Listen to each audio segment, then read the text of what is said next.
Bonjour, dans cette vidéo nous allons parler de la relation d'ordre sur les réels. La relation d'ordre, vous la connaissez bien, hein, c'est la relation être plus grand ou bien être plus petit ou égal.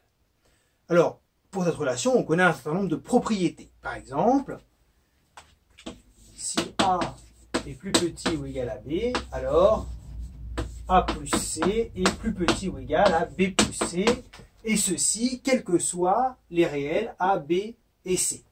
Ou encore, si A est positif et B est positif, alors AB est positif. Ou encore, si A est positif et B est plus petit que C, alors AB est plus petit que AC. Ou encore, si A est négatif, alors là il faut faire bien attention, et B est plus petit que C, alors, eh bien, à ce moment-là, on change le sens de l'inégalité. On va avoir AB qui est supérieur ou égal à AC. Si... Du calme, du calme. Visiblement, vous connaissez beaucoup de choses en mathématiques. Mais en mathématiques, ce que l'on aime, c'est démontrer. Or là, vous nous donnez plein de propriétés. Ce que j'aimerais, c'est que l'on se donne des propriétés admises, que l'on ne cherchera pas à démontrer, qui sont liées à l'ensemble des réels, et puis après, toutes les propriétés que l'on peut en déduire. Les mathématiques, c'est une construction. Nous allons tout démontrer? Non, on ne peut pas tout démontrer.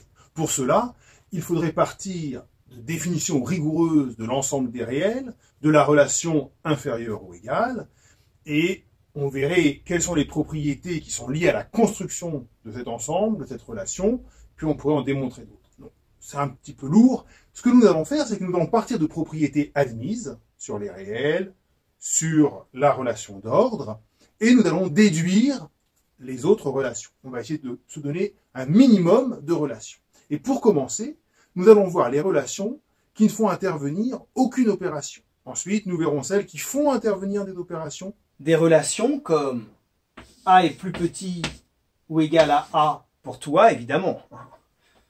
A est plus petit ou égal à B et B est plus petit ou égal à A. Si jamais on a ça, alors A est égal à B. Et puis la troisième sans opération que je connais, c'est si A est plus petit que B et B est plus petit que C, alors A est plus petit ou égal à C. Tout à fait, tout à fait. La première, A inférieur ou égal à A pour tout A, c'est ce qu'on appelle la réflexivité. La relation inférieure ou égale est réflexive. La deuxième, A inférieur à B et B inférieur à A entraîne que A est égal à B, c'est ce que l'on appelle l'antisymétrie. Et enfin, la troisième propriété, A inférieur ou égal à B et B inférieur ou égal à C, alors A est inférieur à C, c'est ce qu'on appelle la transitivité. Réflexivité, antisymétrie, transitivité, comme un rat. Et puis, une autre propriété qui ne fait pas intervenir les opérations, c'est que quand on prend deux réels, eh bien, obligatoirement, soit x est plus petit que y, soit y est plus petit que x. On peut toujours comparer deux réels, il y en a toujours un qui est plus petit que l'autre. Très bien, maintenant, j'aimerais que vous me donniez deux propriétés élémentaires sur les opérations. Une avec la somme et une avec le produit. Eh bien, par exemple, je peux reprendre mes deux propriétés. Lorsqu'on a deux réels A plus petit que B et un troisième réel C quelconque, alors A plus C est inférieur ou égal à B plus C. Je vais l'appeler P1. Et puis une autre propriété, la deuxième, par exemple, si A et B sont positifs, alors AB est positif. P2. Et donc, vous voudriez que j'arrive à déduire de ces deux propriétés et puis de mes propriétés ici, les suivantes. Oh, ça va pas être facile. Mais si, allez-y. Vous partez de P1 et P2, vous connaissez ces propriétés-là, et vous allez montrer que si A est positif et que B est inférieur à C, alors AB est inférieur à AC. Allez-y. Je veux montrer que AB est inférieur à AC, et je sais que A est inférieur à C. Alors, Bien, je peux ajouter moins B des deux côtés de cette inégalité. B est inférieur à C, donc B moins B est inférieur ou égal à C moins B. Et donc, B moins B est égal à 0, donc C moins B est positif. Et maintenant, je peux multiplier ce nombre positif par A, qui est aussi positif. Le produit de deux nombres positifs, d'après P2, eh bien, A fois C moins B est positif. Donc, AC moins AB est positif.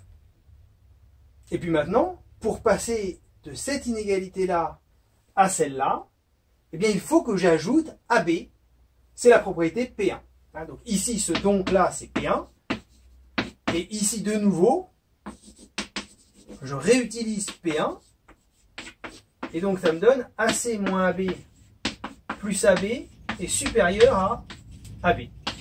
Ça simplifie et on a bien AC supérieur ou égal à AB, qui est l'équivalent de ce qu'on a ici. Ah oui, finalement, on peut le démontrer. C'est très bien. Chaque passage est justifié. Vous avez utilisé P1, et puis P2, et puis de nouveau P1, et vous êtes arrivé à démontrer cette nouvelle propriété. Eh bien, vous qui nous regardez, essayez de démontrer la quatrième propriété. Ce genre de petite démonstration où l'on revient aux propriétés de base admises, c'est un très bon travail. Mais sur les propriétés des opérations comme celle-là, nous n'avons rien démontré, nous n'avons pas dit ce qui était admis et ce que l'on va démontrer. Vous avez tout à fait raison. Ici, je vous ai dit que nous avions utilisé la distributivité et je ne l'ai pas mis dans les propriétés admises. Eh bien, nous n'allons pas revenir sur tout. Toutes les propriétés des réels, nous allons les admettre. Tout ce qui est calculatoire, eh bien, on sait comment ça fonctionne et on ne va pas le redémontrer. Heureusement.